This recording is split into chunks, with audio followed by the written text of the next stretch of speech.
Salut à tous, on se retrouve pour l'épisode 2892 de l'After Zap Image. On commence directement en revenant sur le match entre le Paris Saint-Germain et l'équipe du Barça. Et niveau audience, ça a été un carton d'audience pour Canal+.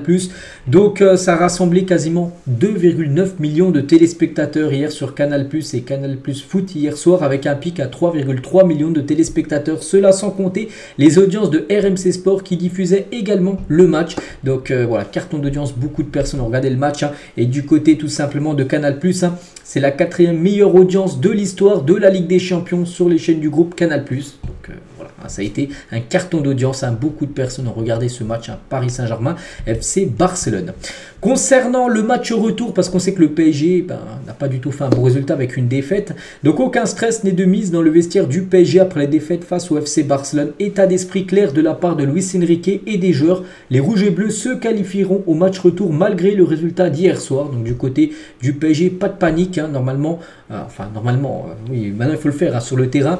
Voilà, vraiment, on est plutôt confiant du côté du Paris Saint-Germain par rapport à une qualification. Quand on voit le match hier, ce qu'a fait le PSG, il va falloir montrer un autre visage, bien sûr, si le PSG veut éliminer le FC Barcelone, surtout que le Barça, ça fait 12 matchs d'affilée qui n'ont plus perdu. La dernière défaite du Barça à Montjuic remonte au 27 janvier dernier. C'était face à Villarreal 5-3. C'était ce jour-là où Xavi avait annoncé à la fin du match qu'il quitterait le FC Barcelone en fin de saison. Donc depuis le 27 janvier, ils n'ont pas perdu de match à domicile, cette équipe du FC Barcelone. Donc voilà, maintenant voilà l'exploit que va devoir réaliser le Paris Saint-Germain dès mardi pour ce match retour.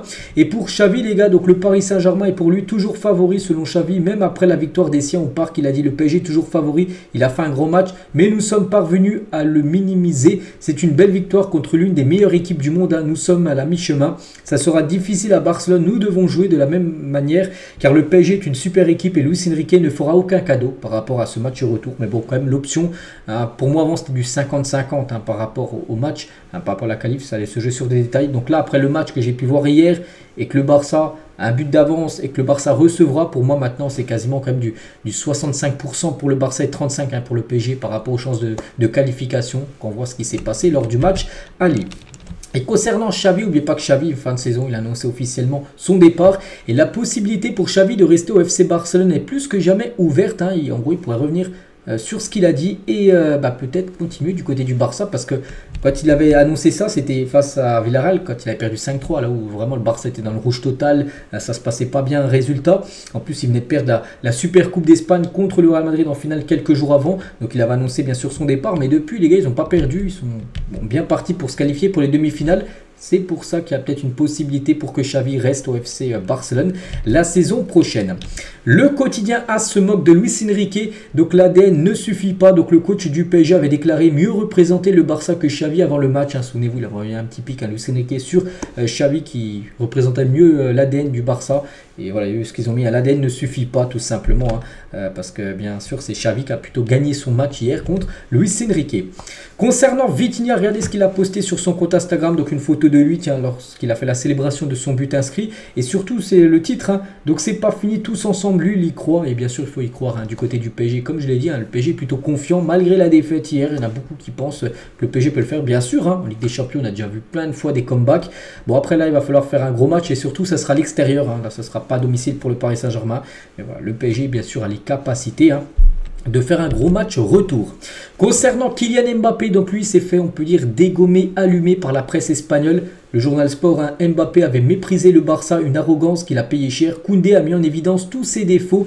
Marca, ils ont dit, Koundé a mangé Mbappé à Paris. Et le journal AS, il n'était qu'une ombre sur le terrain. C'est vrai que Kylian Mbappé hier, il n'a pas du tout impressionné. Bon, pourtant, des fois, il impressionne, il fait des matchs exceptionnels. Mais hier, les gars, ça a été une ombre sur le terrain. Kylian Mbappé. Et Marquinhos, il parle de peut-être pourquoi Mbappé n'a pas été super bon hier. Je ne suis pas là pour juger mes coéquipiers. Si Kylian Mbappé a été moins précis ce soir, c'est peut-être parce que le ballon n'est pas arrivé au bon moment, au bon timing. Voilà ce qu'il a pu dire. Mais voilà, outre ça, on a pu voir que Mbappé n'était pas du tout dans un bon soir hier soir. Toujours sur ce match, parce que vous avez vu, outre les infos que j'avais données à midi, sur la chaîne principale, il y a encore plein d'autres infos, comme 2 supporters du Barça interpellés après des saluts nazis au Parc des Princes. Donc, on peut les voir là, les deux, là, celui à gauche et celui à droite. Donc, ils ont été arrêtés Pour moi, c'est même pas des supporters, hein, que ce soit au Barça ou au PSG, les personnes qui font ça. Donc, ils n'ont rien à faire dans les stades. Donc, ils ont été arrêtés par la police française. Et ça, c'est plutôt une bonne nouvelle parce que voilà, parce qu'ils pourraient être sanctionnés, peut-être financièrement, mais surtout interdiction de stade. Ça, on l'espère.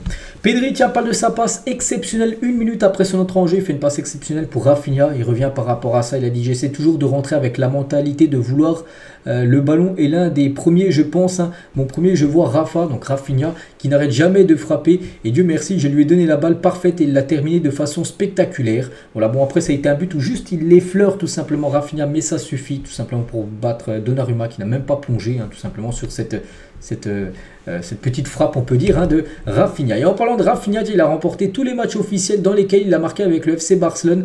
Donc voilà, 17 fois, 17 victoires. Donc hier doublé, donc là bien sûr le Barça s'est imposé. Les joueurs du Paris Saint-Germain et du Barça ont refusé de s'exprimer sur les antennes de la Movistar après le match, hein. C'est une marque de soutien pour Lamine Yamal, victime d'un commentaire raciste du consultant Germán Burgos. Il a dit, hein, ce consultant Germán Burgos, hein, si ça ne fonctionne pas pour lui dans le foot, donc en parlant de Lamine Yamal, il pourrait se retrouver à un feu rouge. Donc voilà, donc avait déclaré l'ancien joueur de l'Atlético avant le match. Et du coup, voilà, c'est pour ça que les joueurs du Barça et du PSG ne sont pas partis, enfin sont pas allés s'exprimer, faire une interview à cette antenne de Movistar, hein. C'est une chaîne de télé, on peut dire, espagnole. Toujours avec le PSG, bon, rien à voir avec le match hier, mais Sergio Rico, et ça c'est plutôt une bonne nouvelle, hein, va pouvoir reprendre l'entraînement avec le Paris Saint-Germain. Il a reçu le feu vert médical des médecins. N'oubliez pas qu'il est blessé depuis pas mal de mois. Il a eu une grave blessure, il est parti dans le coma plusieurs temps, hein, quand même. Et voilà, donc du coup il a repris... Enfin, il a le feu vert, donc il va pouvoir reprendre l'entraînement très prochainement. Et bien sûr, on est très content pour lui. Le meilleur buteur de l'histoire de l'Europa League est de retour ce soir. Il s'agit bien sûr de Pierre-Emerick Aubameyang. Aubameyang en conférence de presse, c'est un peu le rayon de soleil dans la saison. Cette Coupe d'Europe, bien sûr, pour l'OM, hein, qui en championnat, c'est très compliqué. Et c'est vrai que Marseille en Coupe d'Europe, pour l'instant, ça se passe bien. On verra ce soir ce que ça va donner, mais pour l'instant ils sont quand même en quart de finale de l'Europa League. Il dit que c'est un peu le rayon de soleil, hein, dans le brouillard, on peut dire, du côté de l'OM. Et concernant cette rencontre, donc le Benfica ouvrira le parquage des supporters de l'OM si la France annonce l'ouverture du parquage pour le Benfica à Marseille. Donc voilà, parce que les supporters de Marseille n'ont pas le droit, enfin ils peuvent y aller, hein, ils ne sont pas interdits, mais c'est surtout que le Benfica qui ne veut pas ouvrir le parquage visiteur parce que leurs supporters n'auront pas le droit d'aller à Marseille la semaine prochaine. Le Beşiktaş croit en ses chances de recruter Patrick Schick, hein, donc très bon attaquant du Bayer Leverkusen. Donc le club est déjà en contact avec le Bayer Leverkusen et tentera un prêt d'une saison cet été. Voilà, concernant ce joueur tchèque, les gars, que le Beşiktaş, hein, serait fortement intéressé. Concernant Kingsley Coman, on peut voir qu'il pourrait quitter le Bayern Munich, hein, cet été. Ça fait quand même pas mal d'années qu'il est du côté du Bayern et il pourrait quitter le club, hein. Donc le club se montrerait prêt à négocier un départ de l'international français contre une proposition estimée aux alentours des 70 millions d'euros minimum. Donc voilà, je sais pas, un autre club propose 70 millions d'euros pour Kingsley Coman, il pourrait être vendu tout simplement par le Bayern Munich. Et toujours du côté du Bayern, et c'est officiel, Serge Gnabry est sorti sur blessure lors du dernier match c'était contre Arsenal en Ligue des Champions.